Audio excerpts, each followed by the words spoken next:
എല്ലായിടത്തും തെരഞ്ഞെടുപ്പ് വാർത്തകൾ തന്നെയാണ്. പ്രചരണം രാവിലെ മുതൽ തന്നെ കൊഴുപ്പിക്കുകയാണ് ഓരോ സ്ഥാനാർത്ഥികളും. എന്തായാലും ഇനി കോഴിക്കോട്ടേക്ക് തെരഞ്ഞെടുപ്പ് വാർത്തകളിലേക്കാണ് പോകുന്നത്. മലബാർ മേഖലയിലെ തെരഞ്ഞെടുപ്പ് സജീവമായി കഴിഞ്ഞിരിക്കുന്നു. പ്രചരണം സജീവമായി കഴിഞ്ഞിരിക്കുകയാണ്. 3 മുന്നണികളും പ്രചരണ രംഗത്ത് സജീവമായി. മലബാറിലെ സ്ഥാനാർത്ഥികളുടെ പ്രചാരണങ്ങളും തകൃതിയായിട്ട് മണ്ഡലത്തിൽ പുരോഗമിക്കുന്നു. ഗൂഗിൾ ചേരുന്നുണ്ട് വിവരങ്ങൾ നൽകാനായി. Google, good morning. ഇപ്രാവശ്യത്തെ തെരഞ്ഞെടുപ്പിൽ പ്രാധാന്യമുള്ളത് എന്ന് പറയുന്നത് ഈ NDA പ്രഖ്യാപിച്ചിരിക്കുന്ന സ്ഥാനാർത്ഥികൾ എന്ന് പറയുന്നത് തന്നെയാണ്. കാരണം എല്ലാ തലത്തിലുള്ള സ്ഥാനാർത്ഥികളെയും എല്ലാ മണ്ഡലങ്ങളിലെയും അല്ലെങ്കിൽ എല്ലാ തലത്തിൽ പ്രവർത്തിക്കുന്ന ആളുകളെയും ഉൾപ്പെടുത്തിക്കൊണ്ടാണ് ആദ്യഘട്ട സ്ഥാനാർത്ഥി പട്ടിക പുറത്തിറക്കിയിട്ടുള്ളത്. അതിൽ ഏറ്റവും പ്രധാനമെന്ന് പറയുന്നത് വടകരയിലെ NDA സ്ഥാനാർത്ഥിയെ തന്നെയാണ്. കാരണം യുവജനങ്ങൾക്ക് കൂടുതൽ പ്രാതിനിധ്യം കൊടുക്കുന്നു മോദി സർക്കാർ എന്ന് പറയുന്നത് തന്നെയാണ് ഈ പ്രഫുൽ കൃഷ്ണയുടെ സ്ഥാനാർത്ഥം എന്ന് പറയുന്നത്. ഈ തെരഞ്ഞെടുപ്പ് തീയതി വരുന്നതിന് മുൻപ് തന്നെ അവിടെ പ്രചരണം ശക്തമായിട്ട് പുരോഗമിക്കുന്നുണ്ട്. 3 മുന്നണികളും പ്രചരണ രംഗം കൊഴുപ്പിക്കുക തന്നെയല്ലേ ചെയ്യുന്നത്?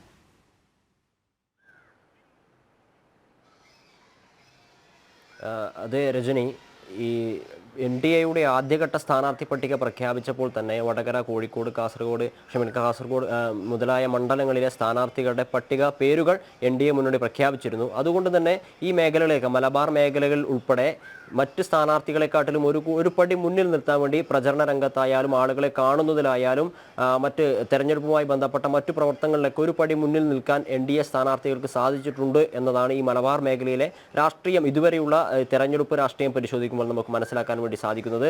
ഈ മേഖലയിലൊക്കെ ഇപ്പോൾ ഈ വിവിധ സ്ഥാനാർത്ഥികൾക്കും അല്ലെങ്കിൽ തെരഞ്ഞെടുപ്പിനുമൊക്കെ ചില പ്രത്യേകതകളുണ്ടെങ്കിൽ ആ പ്രത്യേകതകളൊക്കെ കേന്ദ്രീകരിച്ചിരിക്കുന്നത് മലബാർ മേഖലകളിലാണോ എന്ന് ഒരു പക്ഷേ സംശയം തോന്നിപ്പോകുന്ന രീതിയിലാണ് ഈ സ്ഥലത്തെ വ്യത്യസ്ത മുന്നണികളുടെ സ്ഥാനാർത്ഥികളുടെ പേരും അല്ലെങ്കിൽ അവരുടെ പ്രവർത്തനങ്ങളും പരിശോധിക്കുമ്പോൾ മനസ്സിലാക്കുന്നത്. ഇപ്പോൾ കാസർഗോഡിനെ പരിശോധിക്കുകയാണെങ്കിൽ കാസർഗോഡ് സപ്തഭാഷാ സംഗമഭൂമിയാണ്. സപ്തഭാഷാ സംഗമഭൂമിയിൽ 7 ഭാഷയിലും വോട്ട് ചോദിക്കാൻ കെൽപ്പുള്ള ഒരു സ്ഥാനാർത്ഥിയാണ് NDA നിർത്തിയിട്ടുള്ളത്. KL അശ്വിനി 7 ഭാഷയിലും വോട്ട് ചോദിക്കാൻ വേണ്ടി കെൽപ്പുള്ള അല്ലെങ്കിൽ ആ ഭാഷാ പ്രാവീണ്യമുള്ള ഒരു സ്ഥാനാർത്ഥിയാണ് KL അശ്വിനി. മലയാളം, തുളു, കന്നഡ ഉൾപ്പെടെയുള്ള വിവിധ ഭാഷകളിൽ അവർക്ക് വോട്ട് ചോദിക്കാൻ വേണ്ടി സാധിക്കുന്നു. കാസർഗോഡ് ലോക്സഭാ മണ്ഡലത്തിന്റെ പ്രത്യേകത അതുതന്നെയാണ്. പ്രധാനമായും UDF-ഉം LDF-ഉം തന്നെയാണ് അവിടെ മത്സരമെങ്കിലും കടുത്ത മത്സരം മുന്നോട്ടേക്ക് വെക്കാൻ വേണ്ടി BJPക്ക് NDAക്ക് സാധിക്കുന്നു എന്നുള്ളതാണ് കാസർഗോഡ് മണ്ഡലത്തിന്റെ പ്രത്യേകത. കാരണം കാലങ്ങളായി BJPക്ക് ഗണ്യമായ രീതിയിൽ വോട്ടുള്ള ഒരു മണ്ഡലമാണ്. ഓരോ തെരഞ്ഞെടുപ്പ് കഴിയും തോറും വോട്ട് വർദ്ധിപ്പിക്കുന്നു. BJPയുടെ ഇപ്പോൾ സംസ്ഥാന അധ്യക്ഷനായിട്ടുള്ള K സുരേന്ദ്രൻ ഉൾപ്പെടെ മുൻ കാലങ്ങളിൽ തെരഞ്ഞെടുപ്പ് രംഗത്ത് സജീവമാവുകയും 2 ലക്ഷത്തോളം വോട്ടുകളൊക്കെ നേടുകയും ചെയ്തൊരു മണ്ഡലമാണ് കാസർഗോഡ്. അതുകൊണ്ട് തന്നെ UDFന്റെ സിറ്റിംഗ് MP ആയിട്ടുള്ള ഉണ്ണിത്താനാണ് അവിടെ MP എങ്കിലും BJPയുടെ സാന്നിധ്യം അവിടുത്തെ തെരഞ്ഞെടുപ്പ് രാഷ്ട്രീയത്തെ അല്ലെങ്കിൽ വിജയത്തെ സ്വാധീനിക്കുന്ന ഒരു പ്രധാനപ്പെട്ട ഘടകമാണ്. മറ്റൊരു കാര്യം പരിശോധിക്കുകയാണെങ്കിൽ CPM 3 ജില്ലാ സെക്രട്ടറിമാരെയാണ് സംസ്ഥാനത്താകെ രംഗത്തിറക്കിയിരിക്കുന്നത്. അതിൽ 2 ജില്ലാ സെക്രട്ടറിമാരും ഈ മലബാർ മേഖലയിലാണ്. ഒരാൾ MV ബാലകൃഷ്ണൻ മാസ്റ്റർ കാസർഗോഡ് ലോക്സഭാ മണ്ഡലത്തിൽ മത്സരിക്കുന്നു. മറ്റേയാൾ MV ജയരാജൻ കണ്ണൂർ ലോക്സഭാ മണ്ഡലത്തിൽ മത്സരിക്കുന്നു. ഇത്തരം പ്രത്യേകതകളൊക്കെയാണ് മലബാറിലെ രാഷ്ട്രീയ രംഗത്ത് അല്ലെങ്കിൽ തെരഞ്ഞെടുപ്പ് രംഗത്തുള്ളത്. അതുപോലെ തന്നെ ഇന്ത്യ മുന്നണിയിലെ 2 ദേശീയ നേതാക്കന്മാർ നേരിട്ട് മത്സരിക്കുന്നു എന്നൊരു കൗതുകമാണ് വയനാടിലുള്ളത്. കാരണം കേരളം വിട്ടുകഴിഞ്ഞാൽ നമുക്കറിയാം ഇന്ത്യ മുന്നണി CPI-യും CPM-ഉം കോൺഗ്രസും ഉൾപ്പെടെയുള്ള മുന്നണികളൊക്കെ ഒരുപോലെയാണ്. തമിഴ്നാട്ടിലെയൊക്കെ CPM-ന്റെ സ്ഥാനാർത്ഥിയുടെ തെരഞ്ഞെടുപ്പ് പ്രചരണത്തിൽ ഈ പറഞ്ഞതുപോലെ രാഹുൽ ഗാന്ധിയൊക്കെയാണുള്ളത്. എന്നാൽ വയനാടേക്ക് വരുമ്പോൾ 2 ദേശീയ നേതാക്കൾ, ഇന്ത്യ മുന്നണിയുടെ 2 ദേശീയ നേതാക്കൾ നേരിട്ട് മത്സരിക്കുന്നു എന്നൊരു കൗതുകമാണ് അവിടെയുള്ളത്. അതായത് വയനാടിനെ ഇന്ത്യ മുന്നണിക്ക് വേണ്ടി അല്ലെങ്കിൽ UDF-ന് വേണ്ടി രാഹുൽ ഗാന്ധി രംഗത്തിറങ്ങുമ്പോൾ ആനി രാജയാണ് CPI-ക്ക് വേണ്ടി രംഗത്തിറങ്ങുന്നത്. ആ ഒരു കൗതുകമുണ്ട്. അതായത് ഒരേ മുന്നണിയിൽപ്പെട്ട, കേരളത്തിന് പുറത്ത് ഒരേ മുന്നണിയിൽപ്പെട്ട ഒരു മുന്നണിയുടെ 2 ദേശീയ നേതാക്കന്മാർ വയനാട് മത്സരിക്കുന്നു എന്നുള്ളതാണ് ഒരു പ്രത്യേകത. പിന്നീട് വടകരയിലേക്ക് വരുമ്പോൾ ഈ പറഞ്ഞതുപോലെ യുവതയുടെ പ്രതീക്ഷയായ യുവമോർച്ചയുടെ സംസ്ഥാന പ്രസിഡന്റ് പ്രഫുൽ കൃഷ്ണയാണ് NDAക്ക് വേണ്ടി രംഗത്തിറങ്ങുന്നത്. ഈ പറഞ്ഞതുപോലെ തിരഞ്ഞെടുപ്പ് തീയതി പ്രഖ്യാപിക്കുന്നതിന് ആഴ്ചകൾക്ക് മുൻപേ തന്നെ തെരഞ്ഞെടുപ്പ് രംഗത്ത് സജീവമാകാൻ അദ്ദേഹത്തിന് സാധിച്ചിരുന്നു. അതുകൊണ്ട് തന്നെയുള്ള ഒരു മേൽക്കൈ വടകര ലോക്സഭാ മണ്ഡലത്തിൽ ഉണ്ട്. അതേ ഘട്ടത്തിൽ ഈ UDF-ന്റെയും LDF-ന്റെയും സ്ഥാനാർത്ഥികളെ പരിശോധിക്കുകയാണെങ്കിൽ സംസ്ഥാനത്ത് 2 സിറ്റിംഗ് MLA-മാർ ഒരു മണ്ഡലത്തിൽ മത്സരിക്കുന്നു എന്നൊരു പ്രത്യേകതയാണ് വടകര ലോക്സഭാ മണ്ഡലത്തിലുള്ളത്.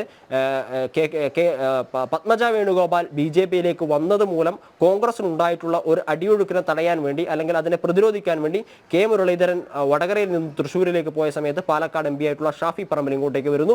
UDF-ന്റെ സ്ഥാനാർത്ഥിയായി മത്സരിക്കുന്നു. അതേസമയം തന്നെ KK ശൈലജ LDF-ന്റെ സ്ഥാനാർത്ഥിയായി മത്സരിക്കുന്നു. 2 MLA-മാർ നേർക്കുനേർ മത്സരിക്കുന്നു സംസ്ഥാനത്ത് എന്നുള്ളൊരു പ്രത്യേകതയാണ് വടകര ലോക്സഭാ മണ്ഡലത്തിലുള്ളത്. അവിടെ ശക്തമായ സാന്നിധ്യമാവാൻ വേണ്ടി, ഇവരുടെ തെരഞ്ഞെടുപ്പ് വിജയത്തെ നിർണ്ണയിക്കുന്ന ഒരു സാന്നിധ്യമാവാൻ വേണ്ടി ഗണ്യമായ തോതിൽ വോട്ട് വർദ്ധിപ്പിച്ചുകൊണ്ട് NDA-യുടെ സ്ഥാനാർത്ഥി പ്രഫുൽ കൃഷ്ണ ശക്തമായ സാന്നിധ്യമാകുന്നു. തെരഞ്ഞെടുപ്പ് പ്രഖ്യാപിക്കുന്നതിന് ആഴ്ചകൾക്ക് മുമ്പ് തന്നെ അവിടെ സജീവമാകാൻ കഴിഞ്ഞു എന്ന ശുഭാപ്തി വിശ്വാസം ഈ തിരഞ്ഞെടുപ്പ് പ്രതീക്ഷകളെ, ഇരു മുന്നണികളുടെയും തിരഞ്ഞെടുപ്പ് പ്രതീക്ഷകളെ അട്ടിമറിക്കുന്ന ഒരു ഘടകമാണ്. അവിടെ നിന്ന് കോഴിക്കോടേക്ക് വരികയാണെങ്കിൽ അവിടെയും ഉണ്ട് പ്രത്യേകത. അവിടെയും 2 സിറ്റിംഗ് MP-മാർ മത്സരിക്കുന്നു എന്നുള്ളതാണ് പ്രത്യേകത. കോഴിക്കോട് ലോക്സഭാ അംഗമായിട്ടുള്ള MK രാഘവൻ UDF-ന് വേണ്ടി രംഗത്തിറങ്ങുമ്പോൾ രാജ്യസഭാ MP ആയിട്ടുള്ള എളമരം കരീമിനെയാണ് LDF രംഗത്തിറക്കുന്നത്. 2 സിറ്റിംഗ് MP-മാർ ഈ കേരളത്തിനകത്ത് നേർക്കുനേർ മത്സരിക്കുന്ന ഒരു മണ്ഡലം കോഴിക്കോടാണ്. ആ ഒരു പ്രത്യേകതയാണ് കോഴിക്കോട് മണ്ഡലത്തിലുള്ളത്. അതേസമയം അവിടെയുള്ള മറ്റൊരു പ്രധാനപ്പെട്ട ഒരു സവിശേഷത, BJP-യുടെ സംസ്ഥാന ജനറൽ സെക്രട്ടറിയും കരുത്തനായ നേതാവുമായിട്ടുള്ള MT രമേശിനെ കോഴിക്കോട് ഇറക്കി കോഴിക്കോടിനെ പിടിക്കുക എന്നുള്ള ഒരു ലക്ഷ്യത്തോടെയാണ് BJP മുന്നോട്ടേക്ക് പോയിക്കൊണ്ടിരിക്കുന്നത്. കാരണം നമുക്കറിയാം, പ്രധാനമന്ത്രി കേരളത്തിൽ വന്ന് സംസാരിച്ച സമയത്ത് ഇത്തവണ കേരളത്തിൽ നിന്ന് 2 അക്കത്തിലുള്ള MP-മാരെ തരണമെന്നായിരുന്നു അദ്ദേഹം അഭ്യർത്ഥിച്ചിട്ടുണ്ടായിരുന്നത്. അതിലൊന്ന് കോഴിക്കോടാകാനുള്ള സാധ്യത എത്രത്തോളമാണ് എന്നും അത് കോഴിക്കോടാകണമെന്നുമുള്ള പ്രതീക്ഷയോടും കൂടി ആണ് BJP പ്രവർത്തകർ കോഴിക്കോട് ലോക്സഭാ മണ്ഡലത്തിൽ മത്സരിക്കുന്നത്. MT രമേശ് സംസ്ഥാന ജനറൽ സെക്രട്ടറിയെ തന്നെ നേരത്തെ രംഗത്തിറക്കി ഈ തിരഞ്ഞെടുപ്പ് പ്രചാരണ ഘട്ടത്തിൽ MK രാഘവനും എളമരം കരീമിനും അപ്പുറത്തേക്ക് അവർ ഒരുപടി മുന്നിലായി പ്രചരണ രംഗത്ത് സജീവമാകാൻ MT രമേശിന് കഴിയുന്നു. 2 സിറ്റിംഗ് MP-മാരെ നേരിടാൻ വേണ്ടി BJP-യുടെ സംസ്ഥാന ജനറൽ സെക്രട്ടറി കരുത്തനായ BJP നേതാവും ജനകീയ വിഷയങ്ങളിലൊക്കെ ഇടപെടുകയും എല്ലാ വിഷയങ്ങളിലും BJP-യുടെ വാദത്തെ ശക്തമായി അവതരിപ്പിക്കുകയും ചെയ്യുന്ന MT രമേശാണ് രംഗത്തുള്ളത്.